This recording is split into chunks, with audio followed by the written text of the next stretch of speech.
What up, your boy C Brizzy coming at you with Unit 2, Lesson 5, Reasoning in Algebra and Geometry.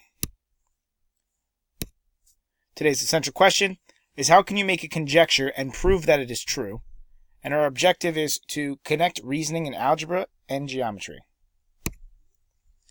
So algebraic properties of equality are used in geometry. They will help you solve problems and justify each step that you take. In geometry, you accept postulates and properties as true. Some of the properties that you accept as true are the properties of equality from algebra. So here's the properties of equalities that you should have learned at some point in algebra. The addition property, which was when you learned to solve one-step equations, which is that you can add some number so long as it's on both sides of the equation. Subtraction is that you can subtract the same number from both sides of the equation. Multiplication property, division property, reflexive property. Then there's the symmetric property, which allows you to flip things over the equal sign. Transitive property, which says that if A equals B and B equals C, then A equals C. And then, of course, the substitution property, which says that if A equals B, then B can replace A in any expression. So we're going to learn how we're going to use these properties. And then, of course, we have the distributive property, which we all know how to use. Okay, so this is the start of what is a two-column proof. Two-column proofs are big in geometry, okay? Basically, a proof is what you use to prove a conjecture true. So in a proof, you're usually given a couple given statements, and a proof statement. The first statement is usually what is given, okay? On the left-hand side goes your statements, on the right-hand side go your reasons. So the first statement is usually what you're given, and the reason that that statement you write is true is because it was given to you. Okay, then each statement should follow logically from the previous statement, so it should flow. So if you prove something's true, then the next thing should be proven from what came before it. And then the last statement is what you want to prove, and that's always written for you in the proof statement. So this proof statement always is the last statement of your proof. Okay, so what is the value of x? Justify each step. So what we're going to do is I'm going to write a proof. We have statements and we have reasons. Okay, so my first statement, I'm trying to solve for x. So what am I looking at? I'm looking at two adjacent angles on a line, which by definition means I have a linear pair. So my first statement is going to be that 2x plus 30 plus x equals 180. The reason I'm allowed to write this statement is because it's the definition of a linear pair. We have learned this definition. We have already defined what a linear pair is, so I'm allowed to write this statement. Okay, next step. Just like in any algebra problem, we're going to combine like terms first. And the very hard reason for this is combine like terms. That's all we did. Okay, step 3. So now we would all, I'm assuming, subtract 30 from each side. So now, usually you would subtract 30 and show your work. But when you're doing a proof, that becomes a little messy. So I know I'm going to subtract 30 from each side, so what I'm left with is 3x equals 150. And the reason from that is one of the properties that we just learned, which was the subtraction property of equality, otherwise sometimes abbreviated subprop of equal, which is like what I like to call it. Then our last step is we would divide 3 from both sides. Now we're not going to show that step, but I know that this gives me 50. And the reason we did that was division property of equality, or div prop of equal. Okay, so there's a very short proof. This wasn't really meant to be a two-column proof, but there's justification of each step that we did. So along with properties of equality, now come our properties from geometry, which all revolve around congruence.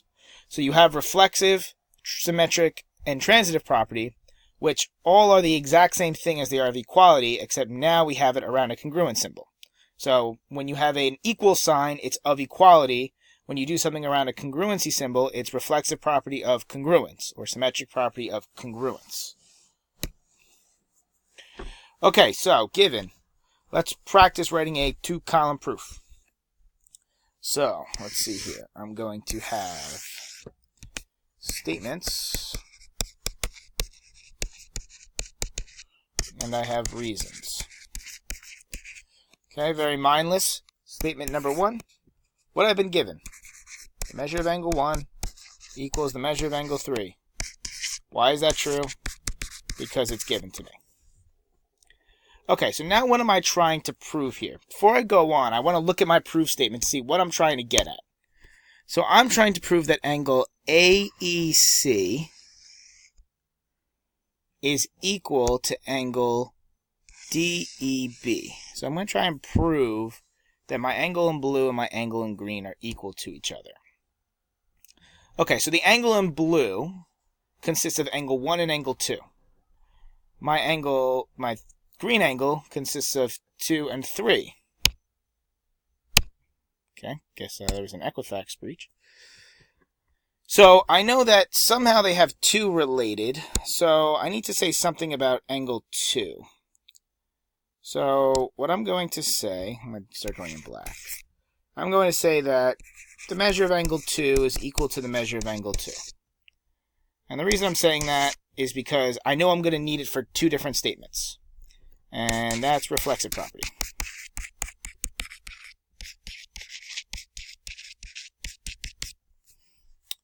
Of equality.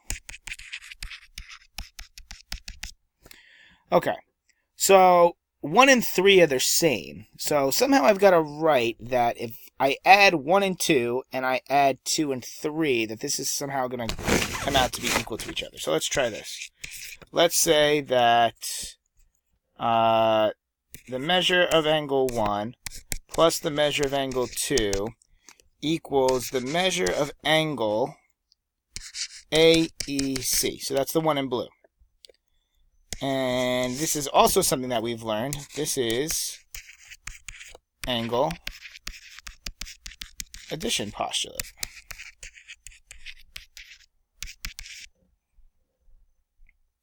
Okay, so then what if I did this, and then what if I did another one? So I'm going to keep this. Now sometimes when you can write multiple statements if the reason's exactly the same. So I can say the measure of angle 3 plus the measure of angle 2 equals the measure of angle DEB. And that's all for the same exact reason. 2 plus 3 is equal to DEB because of angle addition postulate. So now I can also say, or what I can do now is, now what I want to do is I'm going to just, well, I want to extend this. I'm just going to go to the next page.